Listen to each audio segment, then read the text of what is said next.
Good morning, students. Welcome to this new session. Today we are going to learn Civics, Chapter 3 Features of the Constitution. In the last two lessons, we studied how our Constitution was made. We studied its preamble and we understood terms like socialist, sovereign, secular, democratic and republic. Apart from these, constitution also has other features that we are going to learn today. So let's discuss in this chapter features of our constitution. We'll begin with federalism.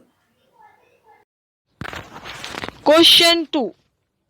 Find one word for. Number 1. Machinery for the governance of the entire country. And answer is Union Government. Machinery for conducting elections.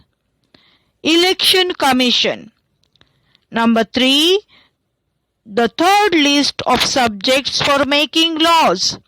Concurrent list. So answer is Union Government, Election Commission and concurrent list.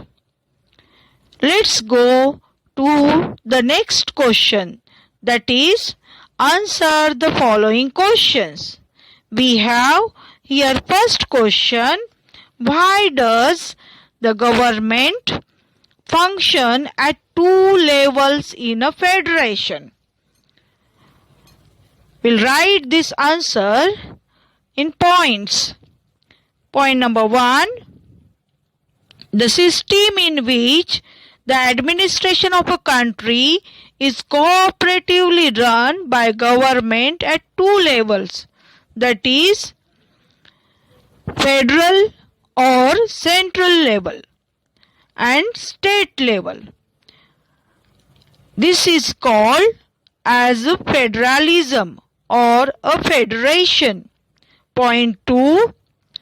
Looking after the administration of a territory as large as India from a single capital is difficult and may also lead to neglect of some far-flung areas.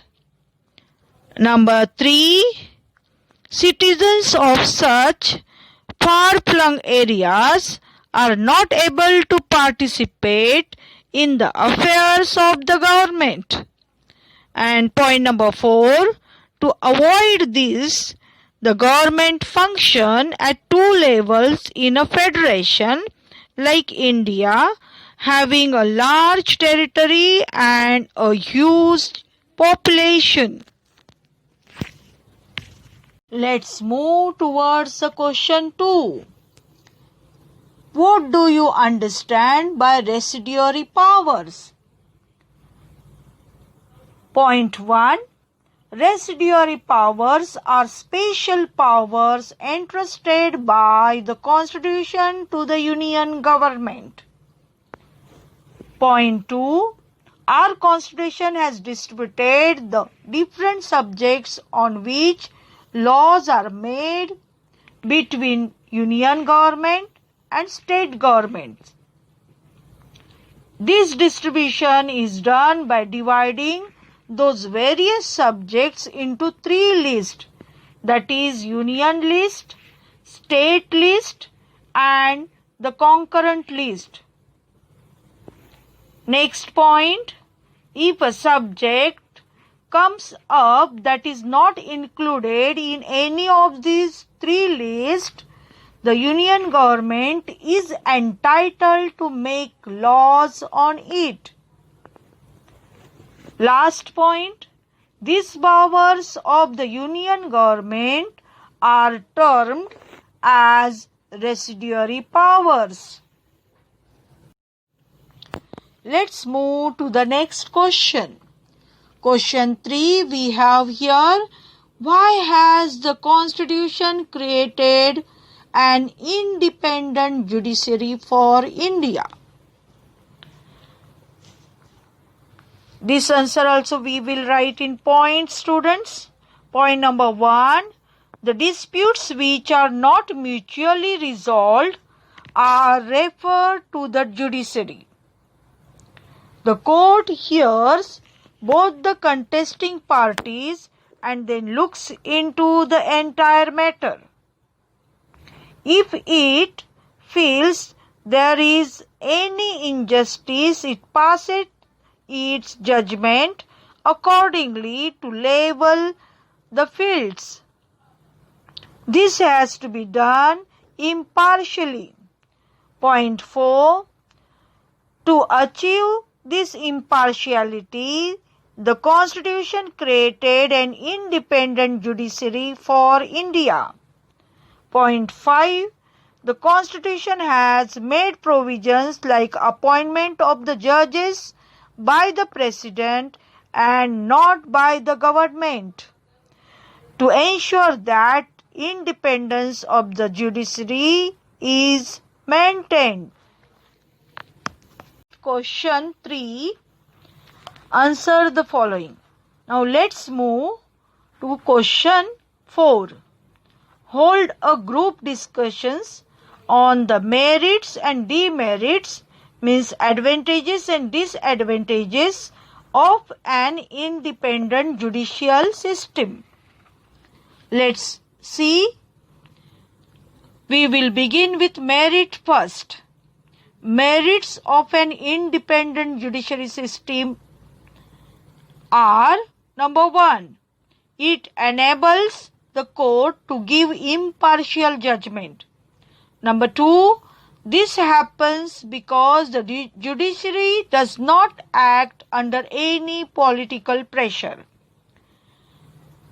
3, as the judges are appointed by the President and not by the government, there is no interference from the political parties in the decisions of the courts. Number 4, the decisions can trust an independent judiciary to keep their rights intact. Now let's see demerits of an independent judicial system. So here we go with demerits of an independent judicial system are: number 1, as the judiciary is independent, it is out of the scope of the government's control. Sometimes this can create a mess. Number 2, the judiciary is not answerable to anyone if the process of dispensing justice is slow. However, as we can see that the merits of an independent judicial system are more powerful as compared to its demerits, the makers of the constitutions have adopted these features. Now let's move to the question 5. Find out about the electronic voting machine, that is EVM, and discuss the advantages of conducting elections with EVM. The advantages of conducting elections with the electronic voting machine, that is EVM, are as follows. Number 1, the process of voting has become mechanized. Number 2, this has increased the speed of conducting the elections and counting the votes. Number 3, as the process of counting the votes is mechanized, there is no chance of human error. Hence, the final count is errorless. Number 4, this also helps in making the entire process safe, transparent and glitch free. Number 5, Also, malpractices like double voting or bogus voting are avoided. Students, I stop here. You go through the video carefully. You will get all the answers of today's assignment there. With this, we come to an end of today's session. Thank you. Goodbye.